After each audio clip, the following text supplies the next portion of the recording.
On October 11th, 1973, Charles Hickson, 42, and Calvin Parker, 18, went to fish at an old quiet pier along the Pascagoula River in Mississippi.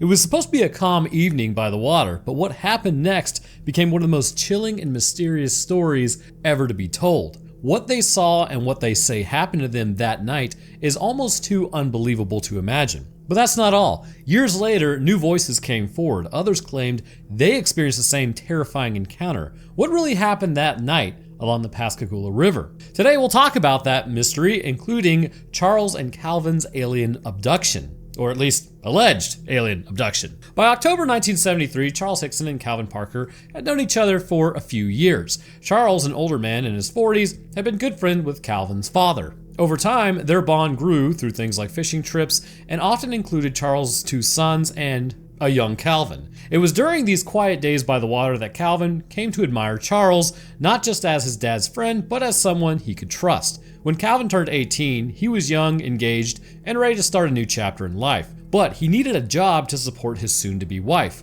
Remembering Charles worked at a shipyard on the Mississippi coast in Pascagoula, about 2 hours away from his hometown, Calvin reached out for help.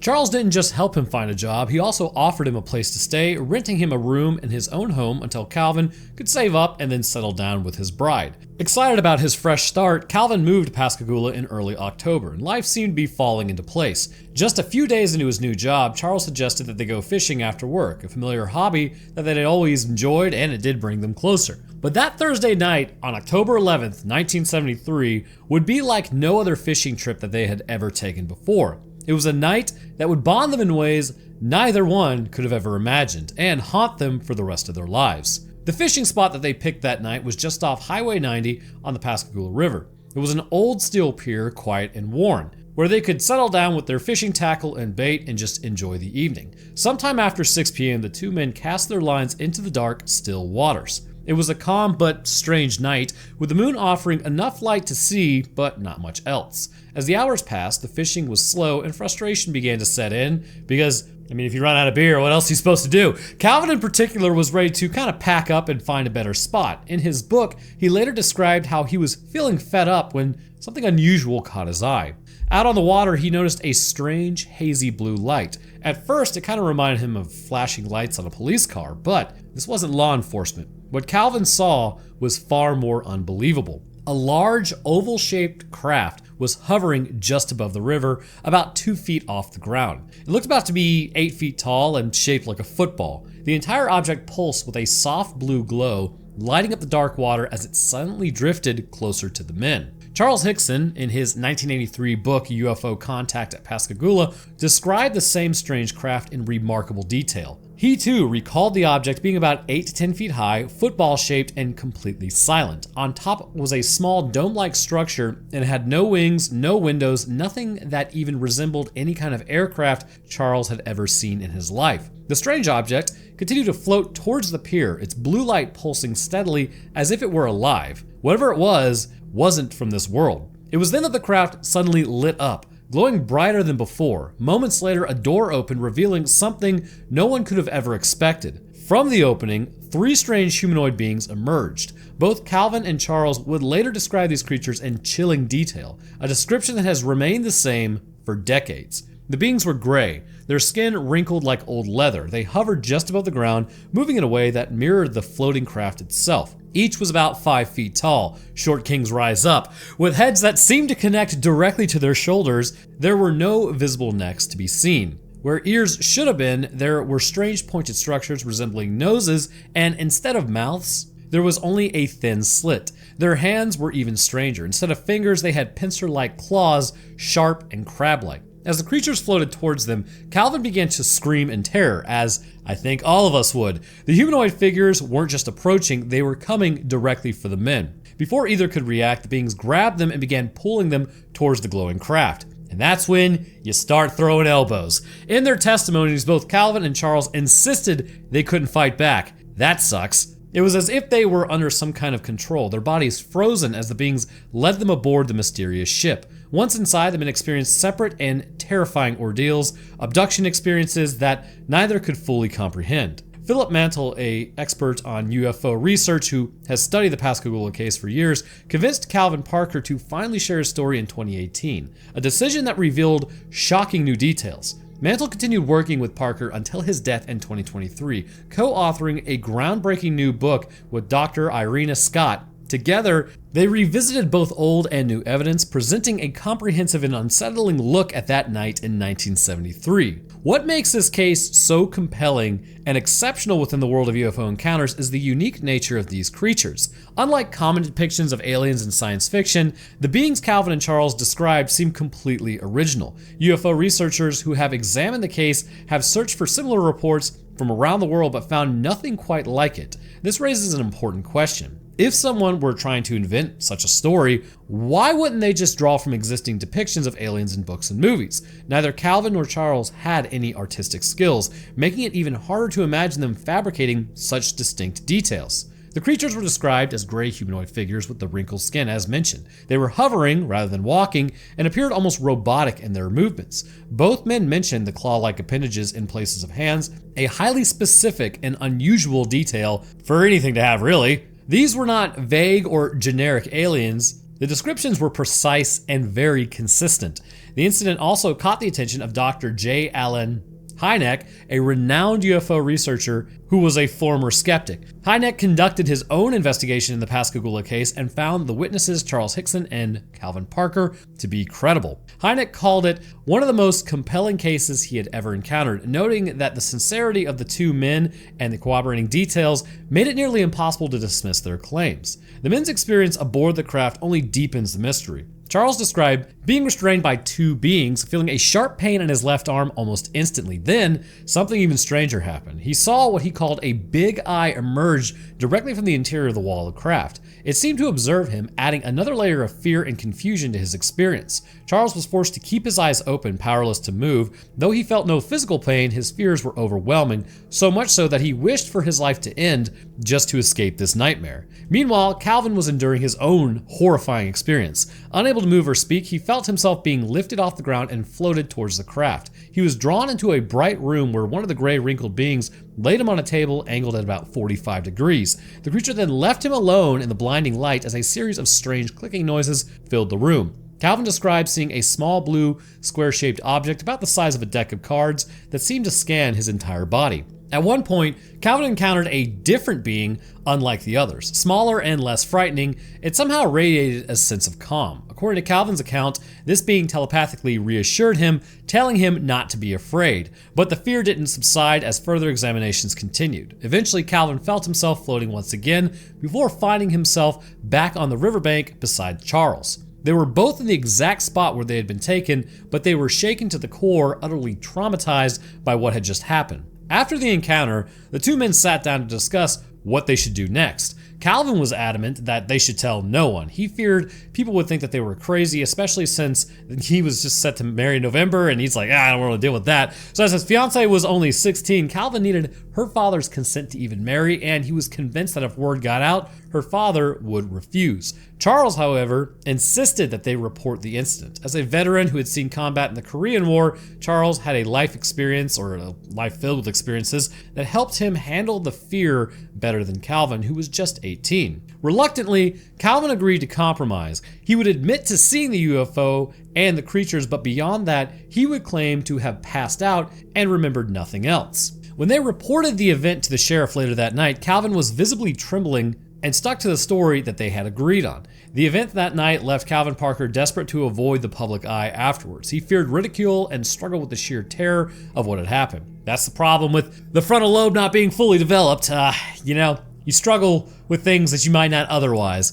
Unknown to him though, and also Charles Hickson, a hidden tape recorder was left running in the sheriff's office while the two men were briefly left alone. Authorities expected to hear laughter or casual conversation, believing the men were exaggerating or fabricating their story. Instead, the recording captured the exact opposite. Calvin was distraught, nearly in tears, muttering prayers and begging to see a doctor. He expressed how badly his nerves were shaken, his voice trembling with fear. The raw emotion on the tape changed the sheriff's perspective, making them believe that something truly traumatic had occurred. Despite efforts to shield himself from the spotlight, Calvin struggled to cope with the emotional aftermath. The stress became unbearable, leading to a nervous breakdown. He was eventually taken to the emergency room where he reportedly threw a wheelchair against a desk in frustration. Hospital security restrained and sedated him as he was unable to control the overwhelming anxiety from his experience. After discussing the situation with his wife, Wyatt, Calvin decided to leave Pascagoula and start over somewhere new. But even after moving away, the story followed him. People would recognize him as the alien man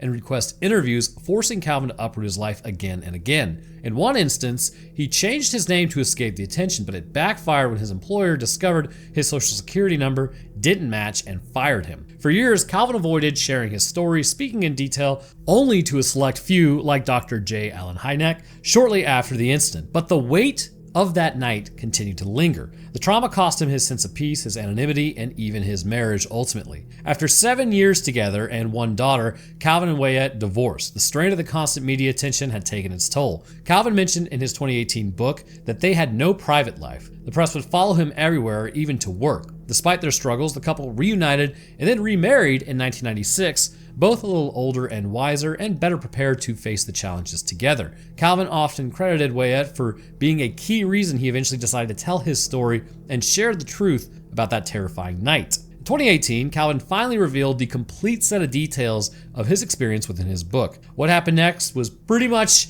nobody could have called it. It's a little astonishing. Many others would come forward claiming that they too had witnessed something extraordinary along the Pascagoula River that night. One of the most remarkable testimonies came from a woman named Maria Blair.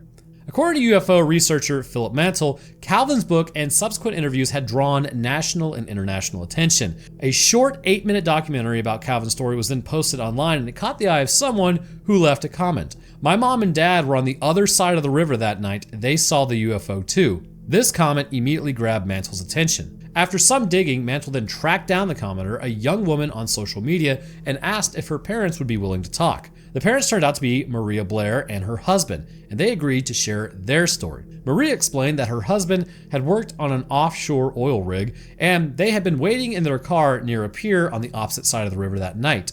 A boat was ready to take them out, but they were delayed, waiting for her husband's boss to arrive. Maria Blair described how, while waiting for the boat to arrive, she and her husband Jerry noticed bright blue flashing lights in the sky. At first, she thought maybe it was just an airplane, but its strange movements, zigzagging back and forth, seemed fairly unnatural, as if they were lost or possibly looking for something. It was around 9 p.m. on October 11th, 1973, and they were parked on the opposite side of the Pascagoula River, unaware of the terrifying events Charles Hickson and Calvin Parker were experiencing nearby. But Maria's story didn't end with just these strange lights in the sky. According to further discussions with UFO researcher Philip Mantle and his co-author, Dr. Irina Scott, it became evident that her experience went far beyond a simple UFO sighting. Maria later shared that there was a big splash near the pier. Startled, she and Jerry saw a strange figure emerge from the water. The creature briefly surfaced before plunging back into the water and then completely disappearing.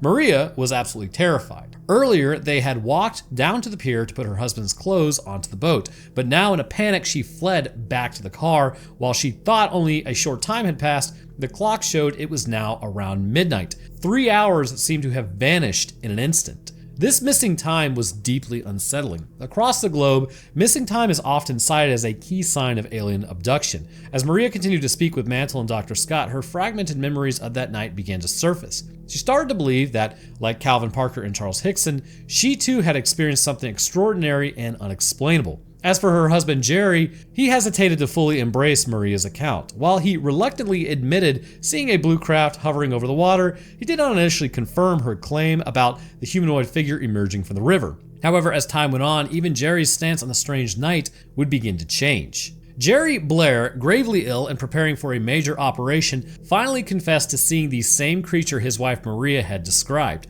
In what seemed like a deathbed admission, he asked Maria to record him on her cell phone. Sitting on the hospital bed, connected to medical monitors, Jerry admitted that he had lied. He revealed that he had witnessed the humanoid figure that night on the Pascagoula River, confirming his wife's account. His emotional confession brought a new level of credibility to the story. This revelation suggested something also very strange. It was no longer just the well-known story of Charles Hickson and Calvin Parker, but also the lesser-known experience of Maria and Jerry Blair on the opposite side of the river.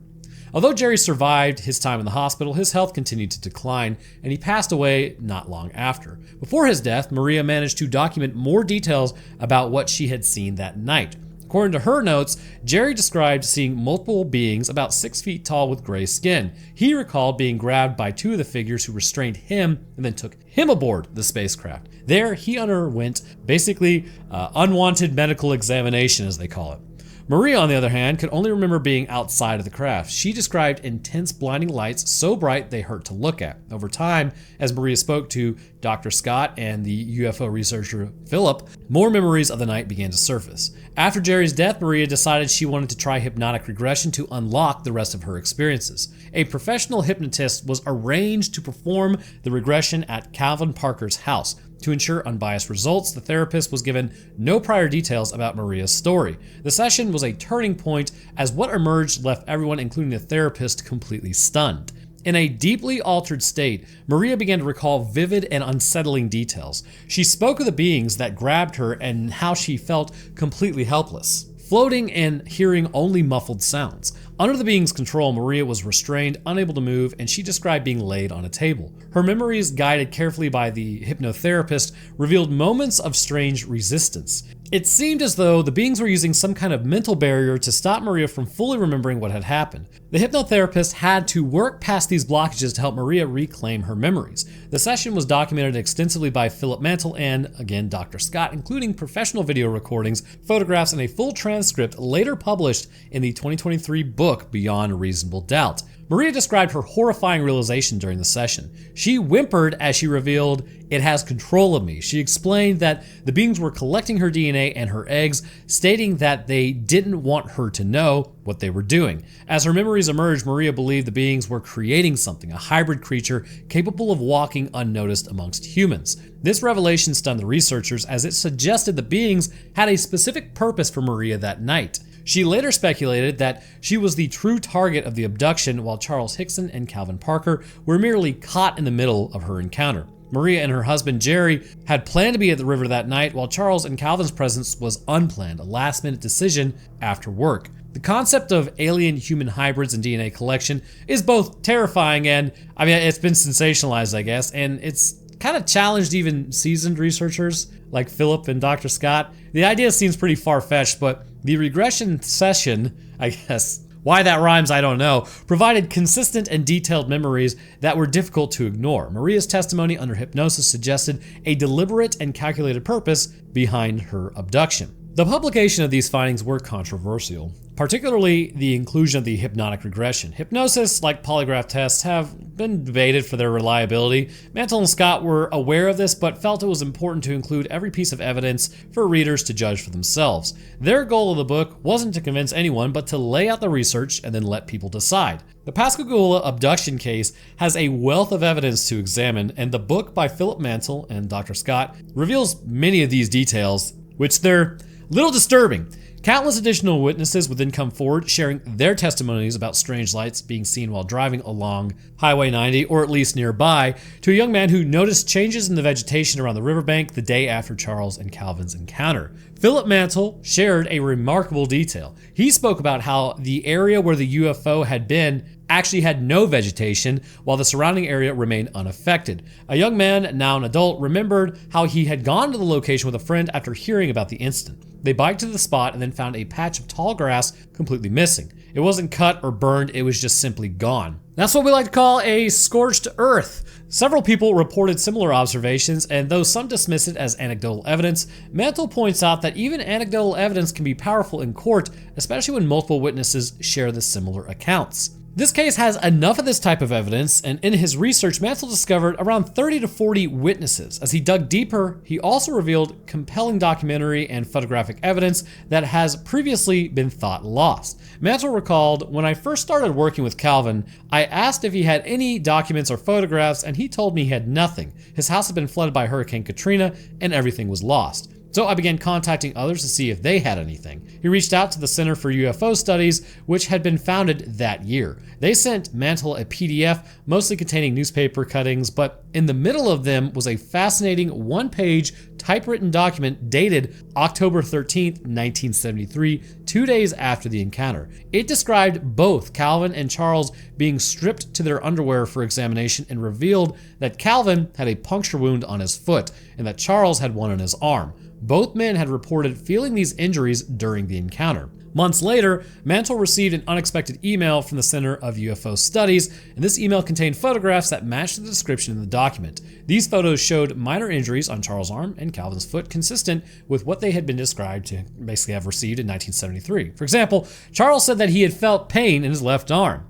when the two beings had grabbed him, while Calvin felt something sharp enter his foot while on board the craft. The evidence surrounding the Pascagoula case is quite vast and compelling. Philip Mantle shared that while the injuries sustained by Calvin and Charles were, at least minor, they were real and physical, and you could actually see them. There were no signs of laser incisions or anything unusual, but the small black and white photographs taken of the injuries were the only tangible link to what may have happened that night. Although the injuries didn't seem life-threatening, they were examined by medical professionals who found little they could do with just photographs. Still, they remained a physical clue, something that could not be ignored.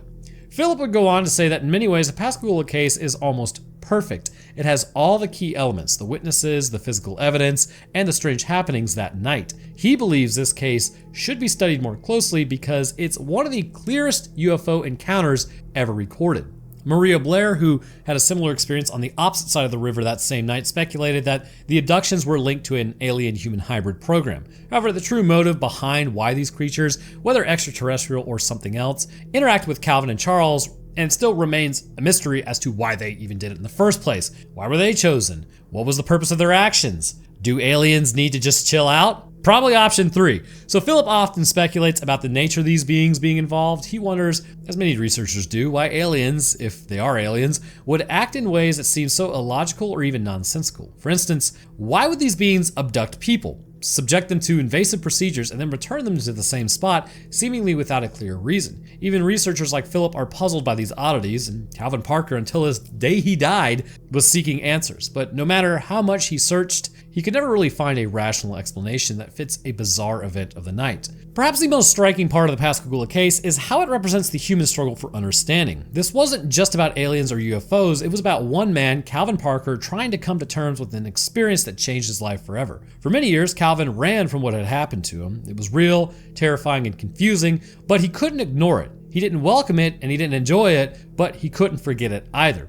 The Pascagoula encounter continues to haunt and captivate researchers, leaving them endlessly wondering what truly happened that night. So here's one of the things that I can say, and this is just me, spitballing all my ideas at the end here. Now that you have all the information and we're kind of at that point, one of the things that just seems kind of consistent with aliens is, and this is what we're never really going to understand, is you can't understand something's motives that is like that far ahead, right? So imagine you go fishing, right? And you don't intend on eating the fish, you just intend on catching the fish. Well, once you hold that fish is expecting to die. It's expecting to be eaten. Now, you grab it, it gets an injury in its mouth, and then you throw it back, right? It goes back into the water, probably wondering what the hell that was. Because it's like, did I escape? It had me, why did it just let me go?